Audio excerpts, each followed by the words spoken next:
selamat sejahtera. Saya akan membentangkan tentang perbandingan epistemologi antara Barat dan Timur. Epistemologi berasal dari bahasa Yunani iaitu episteme dan logo. Episteme bermaksud pengetahuan atau kebenaran dan logo pula fikiran kajian atau teori. Epistemologi merupakan satu cabang falsafah. Ia adalah falsafah pengetahuan atau lebih tepat lagi tentang ilmu pengetahuan, terutamanya yang berkaitan dengan kupasan kritis tentang kesahihan, kaedah dan skop sesuatu pengetahuan. Epistemologi mengkaji tentang sifat pengetahuan, justifikasi dan rasionalisme dengan kepercayaan. Epistemologi menangani soalan-soalan seperti adakah pada kemampuan manusia meyakini benarnya tanggapan terhadap sesuatu atau adakah sah maklumatnya itu. Yang kedua, adakah kemampuan manusia untuk mencapai sesuatu itu mempunyai had atau ada batasnya atau bersifat mutlak dan sebagainya. Antara sumber-sumber ilmu epistemologi adalah aliran ilmu wahyu, aliran intuisionisme, aliran empirisisme dan rasionalisme. Aliran wahyu berarti memberitahu dengan segera atau segala yang disampaikan secara rahsia kepada pihak lain supaya dapat mengetahuinya. Dari segi istilah, wahyu adalah segala yang disampaikan Allah kepada Nabi dan Rasul yang berupa ajaran atau perkabaran dalam bentuk sejarah, cerita, hukum hakam, peristiwa akan datang, perkara-perkara gaib dan lain-lain. Wahyu akan disampaikan oleh Tuhan kepada manusia pilihan dan merupakan anugerah Tuhan yang tidak boleh didapati dengan jalan usaha dan ikhtiar, malah bersifat maksud.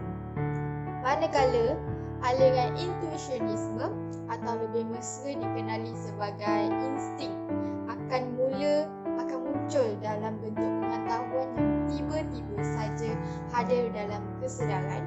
Malah insting juga boleh muncul pada bila-bila masa sahaja tanpa dirancang, sama ada ketika waktu santai maupun waktu tegang.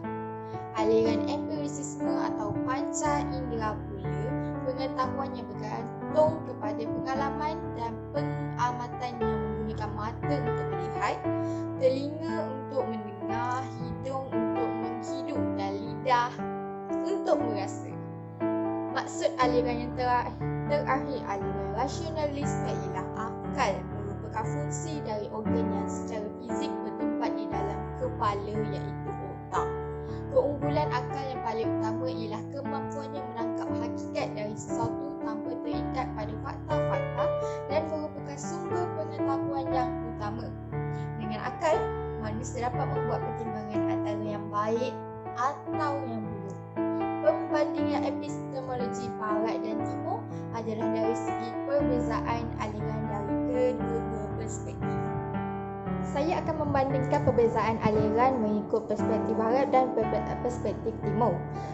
Antara perbandingan aliran perspektif Barat adalah aliran pemikiran Barat menekankan nilai-nilai empirikal yang menekankan konsep pengalaman dan pengamatan panca indera dalam mencerna ilmu pengetahuan. Pembuktian empirikal adalah sesuatu yang amat tinggi darjahnya atau tingkatan dalam menentukan kesahihan sesuatu kajian mengenai ilmu pengetahuan. Aliran rasionalisme Barat lebih menekankan pada penggunaan akal semata-mata dalam proses menggali ilmu pengetahuan. Aliran ini membuat tanggapan bahawa aliran empirikal akan selalunya berubah-ubah sedangkan penggunaan akal bersifat tetap dan ketetapan yang unggul. Ini menyebabkan wujudnya aliran yang hanya menekankan penggunaan akal fikiran semata-mata serta cuba menafikan aliran ilmu wahyu keagamaan dalam ilmu pengetahuan. Aliran Barat menekankan dalam konsep kebenaran sesuatu ilmu pengetahuan berdasarkan logik formal yang dibawa oleh pemikiran Socrates, Plato dan Socrates. Ini ditambah dengan teori pertalian, teori kesepadanan dan teori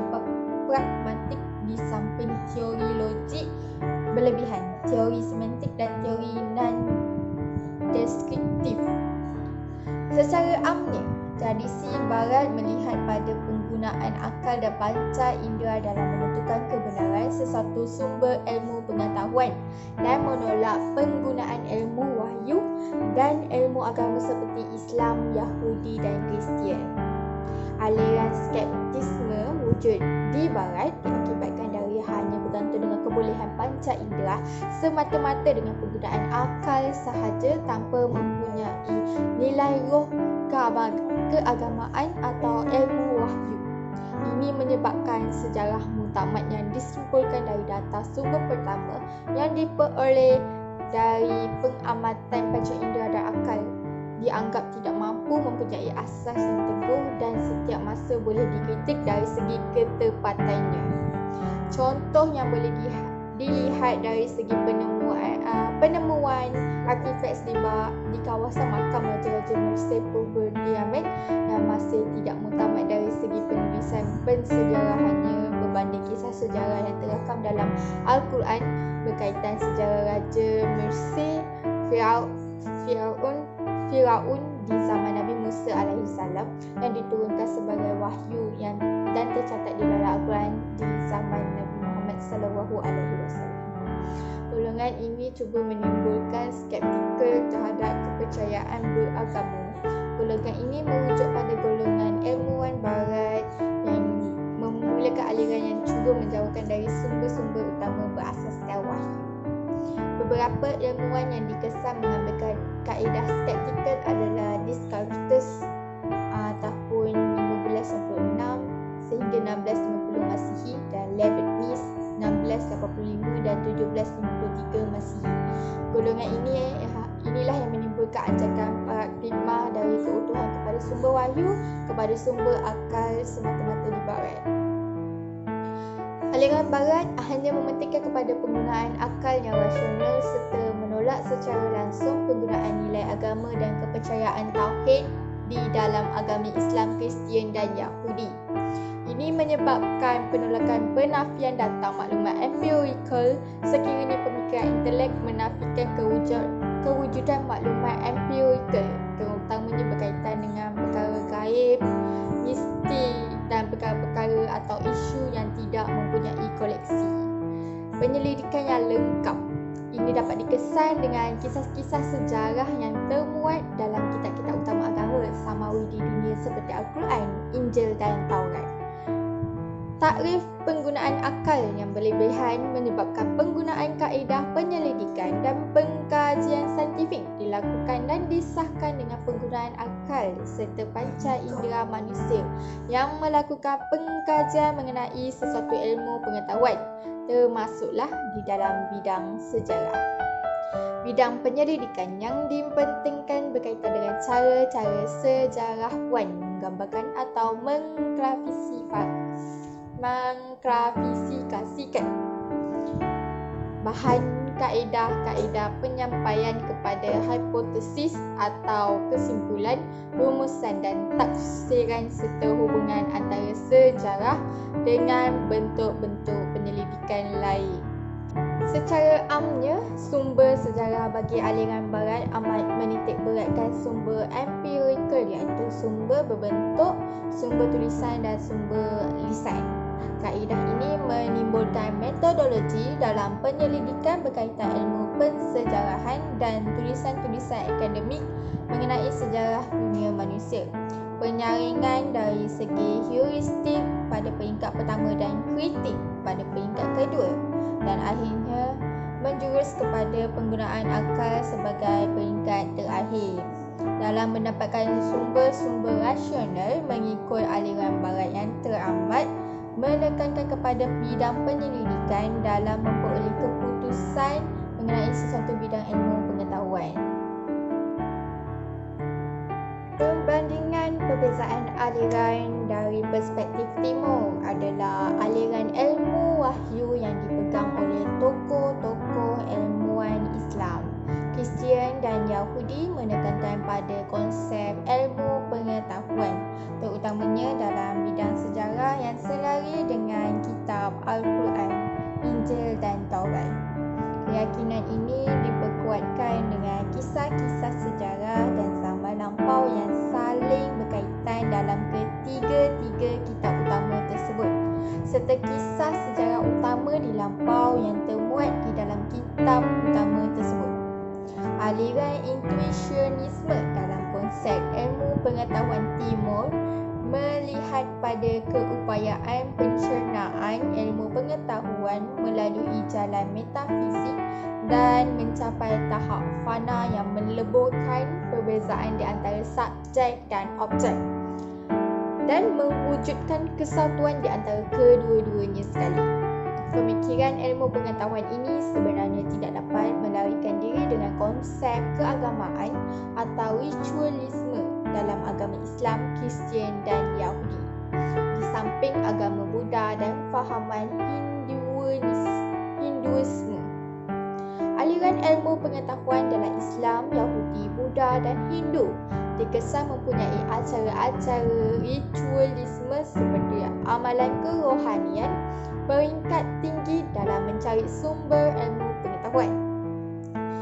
Penggunaan mantra zampi ayat-ayat suci dan dengan proses ibadat secara amalan kebatinan dan rohani dilakukan untuk memperolehi sumber-sumber ilmu pengetahuan dari alam magis atau daripada Tuhan. Tradisi Timur yang amat dipengaruhi oleh amalan keagamaan dan kepercayaan agama nilai kebenaran atau ketepatan sesuatu ilmu pengetahuan mestilah bersumberkan ilmu wahyu.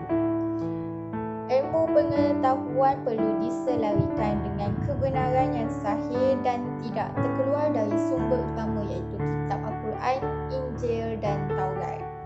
Sumber wahyu tidak syak lagi merupakan sumber pengetahuan yang penting dalam tradisi agama-agama besar yang tumbuh di timur, khususnya agama-agama langit samawi seperti agama Yahudi, Nasrani dan Islam.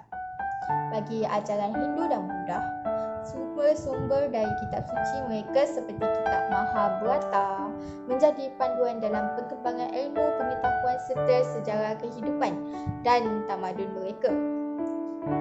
Keutuhan kepercayaan tauhid dan ketuhanan menolak sama sekali penggunaan dalil akli semata-mata dalam mentafsir ilmu pengetahuan.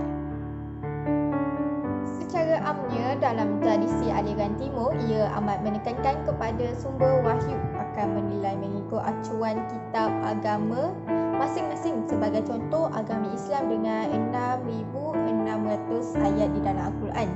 Kisah-kisah sejarah yang unggul tercatat di dalamnya seperti peristiwa Nabi Musa alaihi salam dengan Fir'aun di Mesir yang menyaksikan orang-orang Israel berpindah secara besar-besaran dari Mesir ke Sinai. Al-Quran dinyatakan mempunyai 4/5 isi kandungan mengandungi peristiwa sejarah, malahan kitab agama seperti Taurat dan Injil mempunyai peristiwa sejarah yang hampir bersamaan di antara satu sama lain. Contohnya cerita sejarah berkaitan riwayat hidup Nabi-Nabi alaihi salam yang terpilih. Nabi Ibrahim alaihi salam, Nabi Isa alaihi salam, Nabi Musa alaihi salam.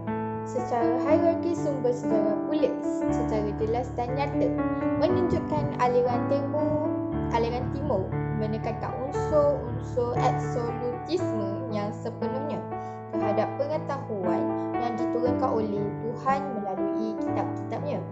Konsep ini melihat kepada kekuasaan Tuhan yang abadi dan tiada makhluk yang dapat mengalahkan kekuasaan Tuhan, terutamanya dalam kepercayaan para penganut agama Islam kepada Allah Subhanahu Wa Taala sebagai Tuhan yang Maha Esa.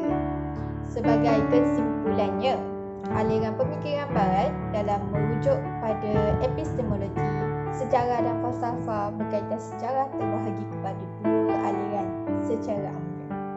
Aliran empirisisme menitik beratkan kepada kemampuan panca indera manusia dan pendedahan pengalaman kepada kekuatan tubuh badan yang mampu meresapi ilmu pengetahuan secara sedar sebagai aliran epistemologi utama di Barat.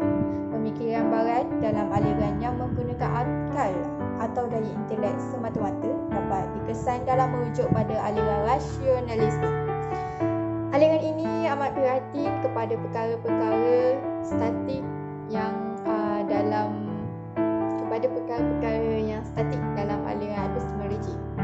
Manakala tradisi aliran epistemologi timur menggunakan kaedah keagamaan dalam mencirikan kaedah ilmu pengetahuan dalam sejarah. Penggunaan sumber wahyu dari Tuhan dalam kitab utama agama Islam, Kristian dan Yahudi memperlihatkan keseragaman dalam ilmu pengetahuan di dunia yang perlu diikat dengan sumber-sumber wahyu. Penggunaan kaedah intuisionisme dalam aliran epistemologi timur membayangkan sesuatu yang dianugerahkan kepada manusia yang terpilih untuk memperolehi ilmu pengetahuan secara gaib melalui mimpi, pertapaan, ilmu laduni dan upacara mistik. Perolehan ilmu pengetahuan secara